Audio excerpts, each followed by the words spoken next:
Olá, terceiro ano, tudo bem com vocês? Eu sou o professor Vinícius, professor de Biologia da Rede Estadual de Ensino.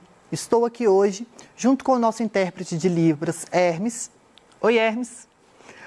Para a nossa primeira aula de Biologia do terceiro ano, onde iremos tratar sobre a primeira lei de Mendel.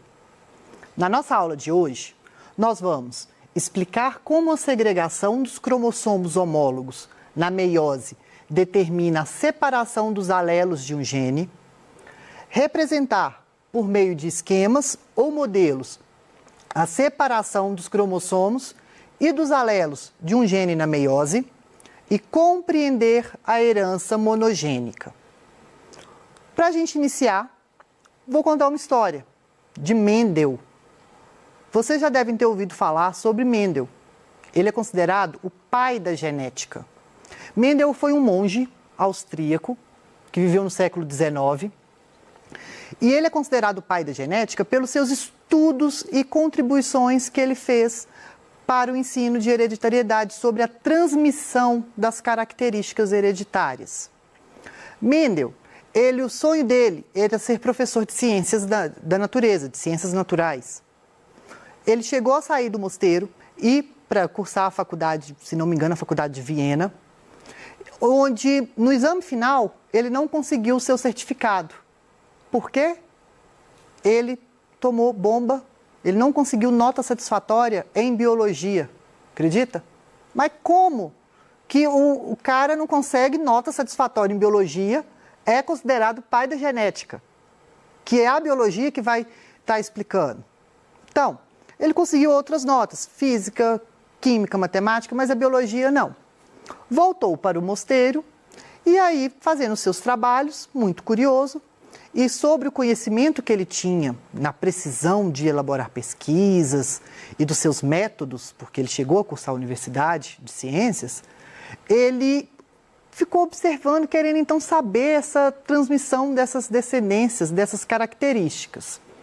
Mendel, então, em 1857, ele iniciou seus trabalhos com as plantas de ervilha, tá? Ervilha de cheiro, pisum sativum, observando a transmissão hereditária de várias características. Mendel, ele estudou outras plantas, mas a ervilha, ela tem um ponto-chave aí que a gente vai ver. Em 1865, ele publicou o artigo Experiments with Plant Hybrids, experimentos com plantas híbridas, que foi ignorado. Adivinha por quê? Como que um cara que não conseguiu nota satisfatória em biologia transmite, então, faz um estudo desse para falar sobre hereditariedade. Então, foi ignorado. Mais tarde, a partir dos anos de 1900, vários pesquisadores confirmaram seus resultados. Por quê? Descoberta do DNA, que foi aí no inicinho, cromossomos e por aí vai, e conseguiu ver que essa teoria que Mendel fez e ele estudou era a verdade. Então, mais tarde, infelizmente, ele não viveu para ver a sua teoria sendo aceita.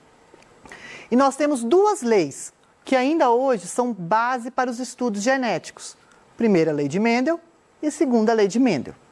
Hoje vamos estudar sobre a primeira lei. Então, mas por que, Vinícius, ervilha? Você falou que ervilha tem um quezinho especial aí.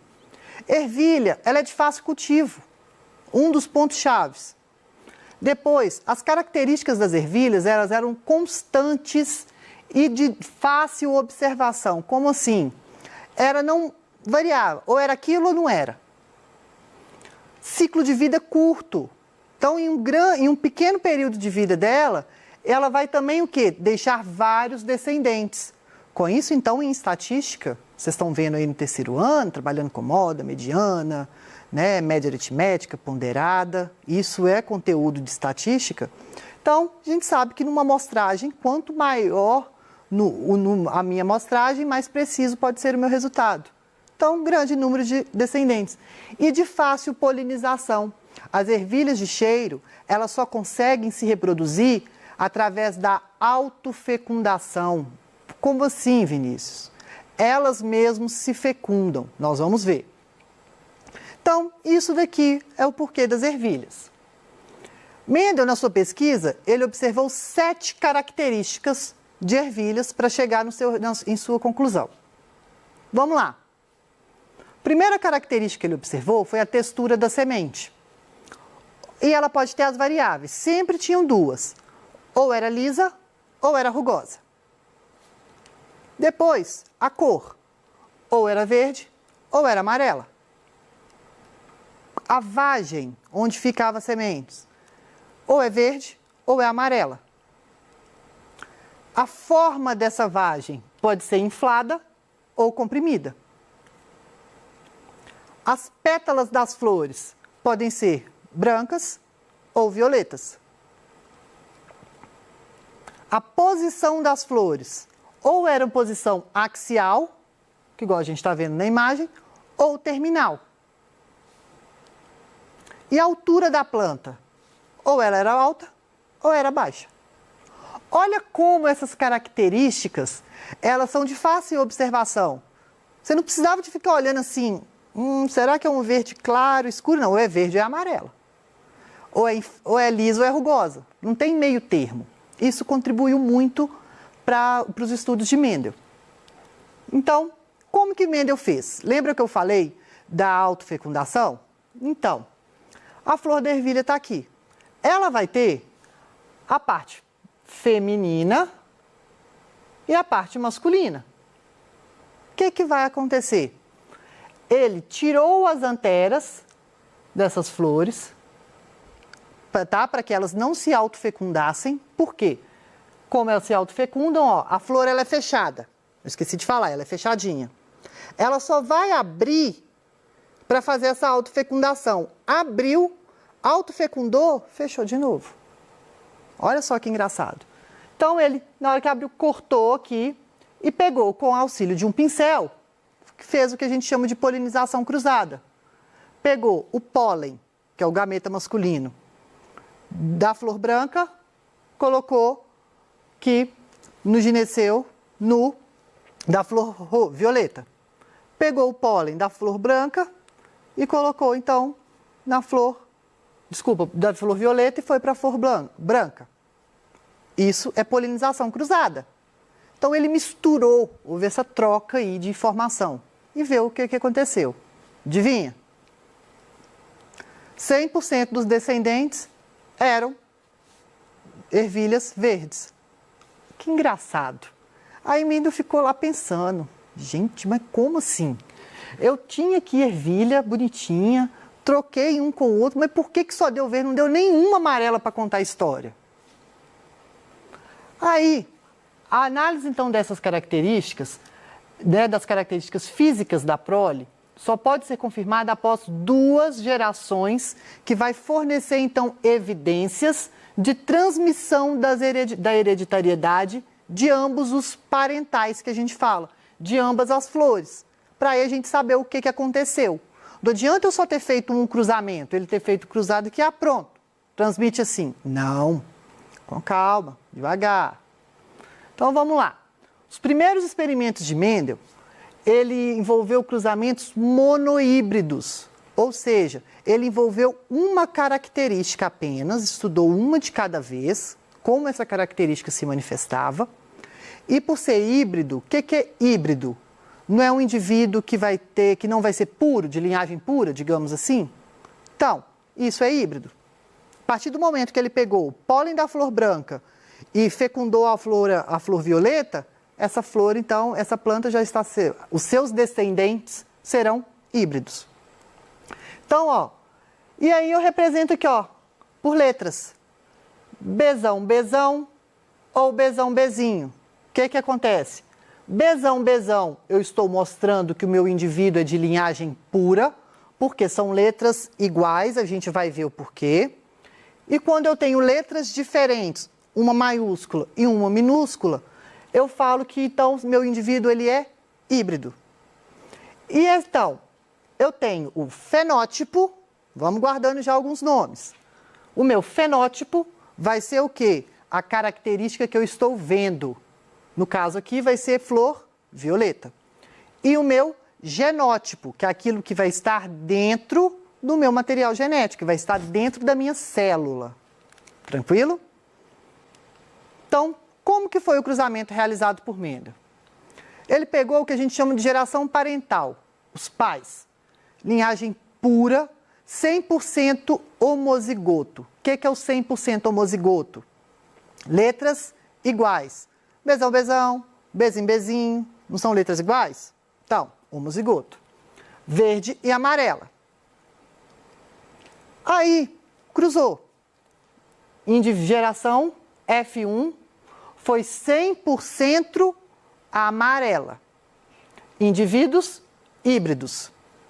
E 100% heterozigotos.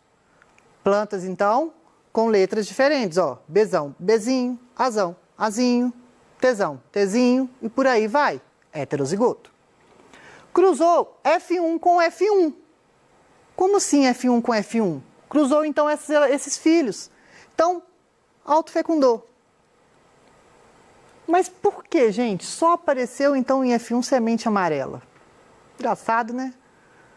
Porque a característica amarela, ela é o quê? Dominante. Como que ele teve esse raciocínio, essa conclusão? Porque em F2, do cruzamento de F1 com F1, eu tive 3 amarelas e uma semente verde. Olha que engraçado. No caso aqui, então, amarelo é dominante. Então, o Mendel chegou a essa conclusão. Mas fácil assim? Não.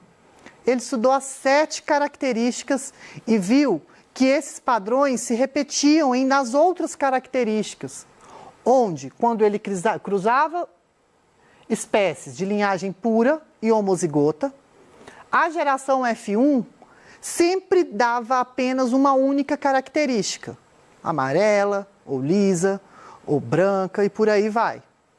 Desculpa, ou violeta, e por aí vai. Com isso, então, o que vai acontecer? Essa característica é a dominante. E a recessiva só manifestou em uma menor quantidade na geração F2. Olha só para a gente entender, tá? Deu um nozinho aí. Vamos fazer os cruzamentos. Cruzou verde com amarelo, certo? Mendel, então, utilizou letras para estar representando. Lembra o que eu falei com vocês? Ó, tenho aqui. Isso aqui é da outra aula. Vamos lá. No caso, ó, Vzão, Vzinho, uma característica. Por quê? Uma vem do pai, a gente vai ver, e a outra vem da mãe. Essa característica aqui que está, essa letra maiúscula, ela vai estar representando a característica o quê? Dominante. E a letra minúscula vai estar representando a característica recessiva. E ele sempre vai dar o nome, olha o nome, como que vai ser dado.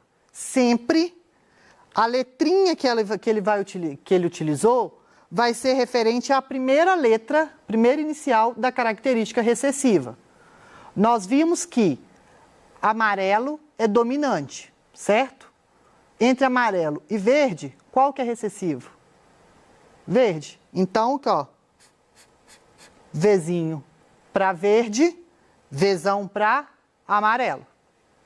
Beleza? Então, voltando aqui. Daí, eles não eram homozigotos? Não eram linhagem pura? Então, Vzão, Vzão, semente amarela. Vzinho, Vzinho, semente verde. Fez o cruzamento. Não tem a divisão celular para formar gameta? Através da meiose? Lembram lá? Célula com uma quantidade total de cromossomos, uma célula diploide, ou uma célula 2N. Ela vai, então, se dividir através da meiose para formar 2 células haploides, 2 células N, com metade do número desses cromossomos. Por quê? Durante a fecundação, gameta masculino com gameta feminino vai se unir formando um zigoto. Esse zigoto, então, terá número total de cromossomos, uma célula diploide. Daí, então, metade, que eu falei, um vem do pai e o outro vem da mãe. No caso, Ervilhas, Vzão, Vzão, só poderiam produzir gametas o quê? Vzão e Vzão. Ervilhas, Vzinho, Vzinho, Vzinho e Vzinho.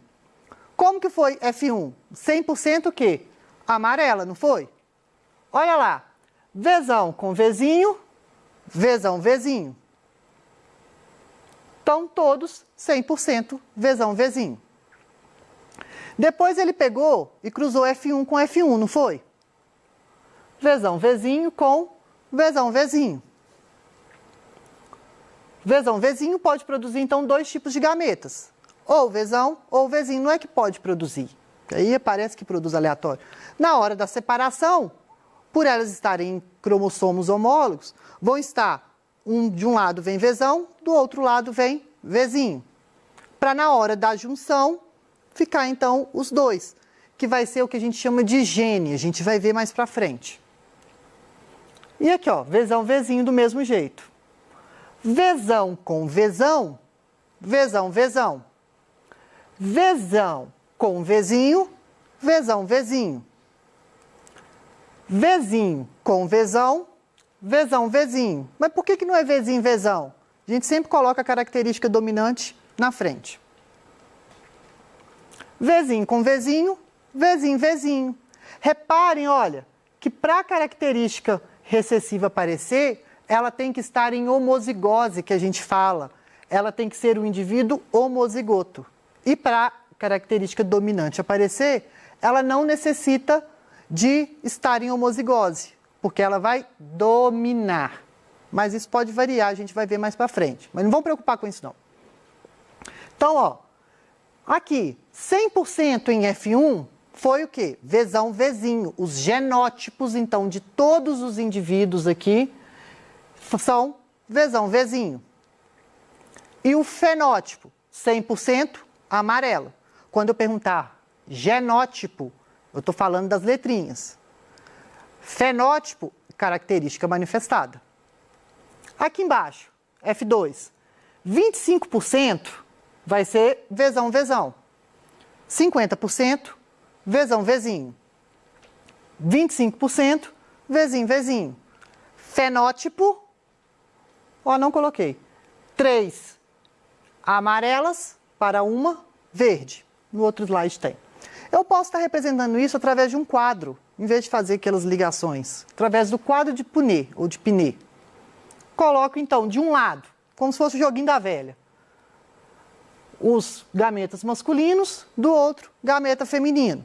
Cada quadradinho, então, faço o cruzamento, ó. Vzão com Vzão, Vzão, Vzão com Vzinho, Vzão, Vzinho. Vzão, Vzinho, Vzão, Vzinho, Vzão, Vzinho. Nesse quadrado aqui, nos quadradinhos mais claros, está F1.